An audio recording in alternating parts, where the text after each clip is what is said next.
ఈ డీనర్వేషన్ అనేది ఒక మైల్ స్టోన్ అని చెప్పొచ్చు. అంటే మన ఇండియాలో ట్రాన్స్ప్లాంట్ వచ్చేసి 2011లో గ్లోబల్ హాస్పిటల్ అంటే ఇప్పుడు క్లినికల్ హాస్పిటల్లో స్టార్ట్ చేశాము. అప్పుడు వచ్చేసి మన ఇండియాలో కూడా చేస్తున్నారా అనే ఒక క్వశ్చన్ వచ్చేసి రైజ్ అయింది. బట్ ఇప్పుడు చూసారంటే ఇది అలాంటి ఒక ప్రొసీజర్ ఇది కూడా.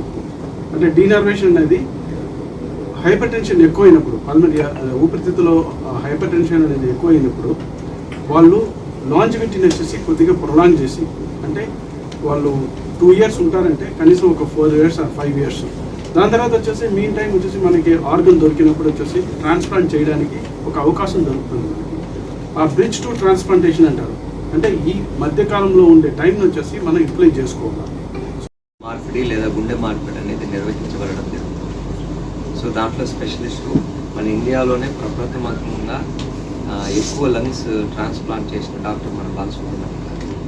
సో ఫైనల్గా ఇంకా వేరే దారి లేదు అనుకున్న స్టేజ్లో ఆర్గన్ దొరికినప్పుడు ట్రాన్స్ప్లాంట్ అనేది ఎప్పుడూ ఒక ఆప్షన్. కానీ ప్రతి పేషెంట్కు అలా తీసి ఇలా పెట్టేది కాదు. దాంట్లో రిస్క్స్ ఉంటాయి, దాంట్లో కాంప్లికేషన్స్ ఉంటాయి, దాంట్లో కూడా మరి రకరకాల మందులు ఉంటాయి. సూట్ అయిన పేషెంట్కి అది విజయవంతమయ్యే అవుతుందన్నమాట.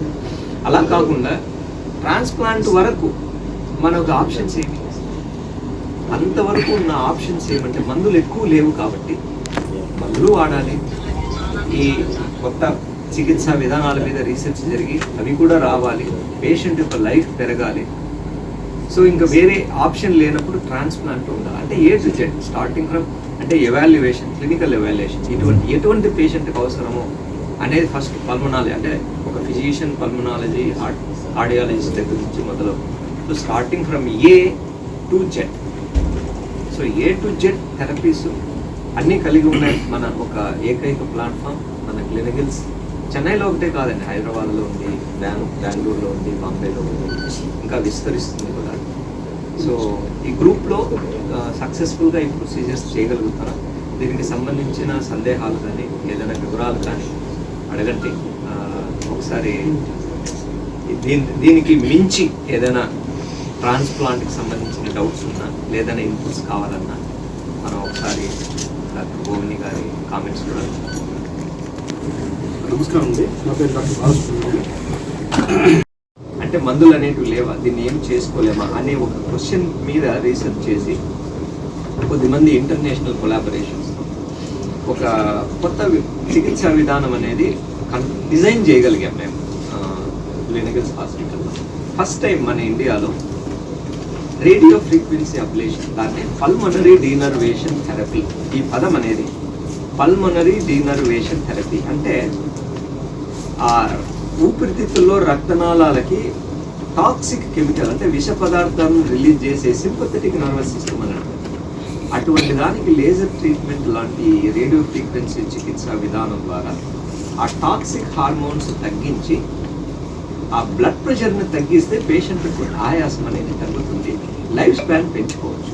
ఈ థెరపీని ఫస్ట్ టైం మన ఇండియాలో మన హాస్పిటల్ క్లినికల్స్ హాస్పిటల్ చెన్నైలో చేయగలిగాం. పేషెంట్ కూడా ఎవరో గారు with her permission, patient with her consent. So మన నెల్లూరు పక్కన ఎవరుమా ఆ పల్లె ఈమెని గత 12 ఏళ్ళుగా చూస్తున్నాను నేను, 10 ఏళ్ళ పైనగా మన పేషెంట్ని రెగ్యులర్గా చూస్తూ ఉన్నా. ఆమె ప్రతిసారి పాపం తన ఇబ్బంది చెప్తుంది. అంటే ఇన్నేళ్ళుగా ఒక మెడిసిన్ ద్వారా రాబట్టగలిగినాము. కానీ ఇంకా కష్టమైన స్టేజ్లో ఏదో ఒకటి చేయాలి తప్ప. ప్రతి ఒక్కరికి ట్రాన్స్ప్లాంట్ లక్షల్లో పని. తమిళనాడు లాంటి స్టేట్స్లో కొన్ని గవర్నమెంట్ సపోర్ట్ చేస్తాయి. ఇక్కడ ఇంకా గవర్నమెంట్ సిస్టమ్స్ ఇంకా సెటిల్ అవ్వాలి త్వరలో. అంటే మన గవర్నమెంట్ కూడా, ఆంధ్ర గవర్నమెంట్ కూడా ఇటువంటి రేర్ కేసెస్ మీద స్పందించి సపోర్ట్ చేస్తుందని నేను ఆశిస్తాను. మరి ఈ బిట్వీన్లో అందరూ లక్షలు పెట్టుకోలేదు. ప్రతి ఒక్కరికి ఆర్గన్ దొరకదు, ఇదే అంగట్లో అమ్మే వస్తువు కాదు. ఎవరో ఒకరు చనిపోతేనే మనకు దొరికే అదృష్టం అది. ఒకళ్ళ డొనేషన్ ఇస్తేనే మనకు ఆర్గన్ అనేది వస్తుంది, అవయవ మార్పిడి అనేది. సో కాబట్టి అంత త్వరగా అయ్యే చికిత్సా విధానాలు కాదు. అంతవరకు ఇబ్బంది పడకుండా ఏమైనా చేయగలమా అనే నిరంతరమైన ఆలోచన. ఇటువంటి కొంతమంది డాక్టర్స్ టీమ్గా ఏర్పడి ఒక నూతన చికిత్సా విధానాన్ని కనిపెట్టడం జరిగింది.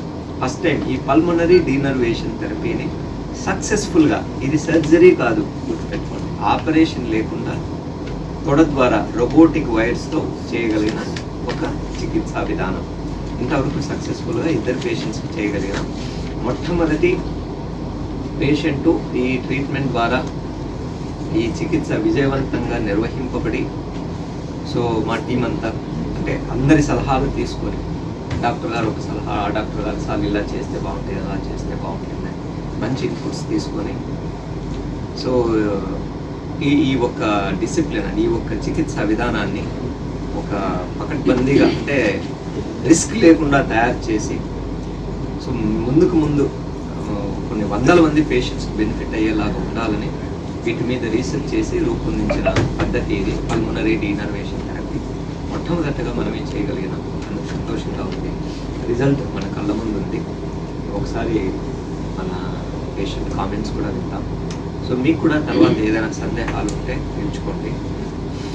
ఇటువంటి రిజల్ట్స్ 6 నెలలు నుంచి 3 ఏళ్ల వరకు కూడా దాని రిజల్ట్స్ వస్తూనే ఉంటాయని సైంటిఫిక్గా ఆల్రెడీ ప్రూవ్ అయింది. ఈ థెరపీ ఆల్రెడీ రీనల్ డీనర్వేషన్ అని ఆల్రెడీ కిడ్నీలో ఈ రీనల్ డీనర్వేషన్ చేస్తాం. హై బీపీకి కానీ బీపీకి క్యూర్ ఉంది, హార్ట్ ఫెయిల్యూర్కి క్యూర్ ఉంది, అంటే కిడ్నీ ద్వారా జరిగే హార్ట్ ఫెయిల్యూర్. ఇది కూడా తమిళనాడులో ఫస్ట్ మేమే గ్లీనగిల్స్లో చేసాం, renal denervation for heart failure అని. ఈ డీనర్వేషన్ కాన్సెప్ట్ అనేది ఏమంటే బాడీలో అడ్రినలిన్ అనే టాక్సిక్ హార్మోన్ రిలీజ్ అవుతుంది. అది గుండెకి, ఊపిరితిత్తులకి, కిడ్నీకి చాలా డ్యామేజ్ చేస్తుంది. అది ఎక్కడెక్కడైతే సెక్రెట్ అవుతుందో దానికి సంబంధించిన నర్వ్ ఎండింగ్స్, నరాలని ఈ లేజర్ ట్రీట్మెంట్ ద్వారా సీల్ చేస్తాం. సో అప్పుడు బాడీ మీద ఆ టాక్సిక్ ఎఫెక్ట్స్ తగ్గిపోయి స్లోగా రిలాక్సింగ్ ఉండదు. అందుకే ఇప్పటికి తాత్కాలికంగా ఇబ్బంది కొద్దిగా ఫీల్ అయినా, తగ్గలేదే అని అనిపించిన కాలక్రమేణా 6 నెలల తర్వాత కూడా ఖచ్చితంగా తగ్గే ఛాన్సెస్ ఉన్నాయి అని ఆల్రెడీ స్టడీస్, క్లినికల్ రీసెర్చ్లో వెల్లడైంది. సో కాబట్టి ఏది మ్యాజిక్ థెరపీ కాదు, ఇది ఒక ఆప్షన్, మంచి ఆప్షన్, రిజల్ట్స్ చూపిస్తున్న ఆప్షన్. ఇది అవైలబిలిటీ ఉంది.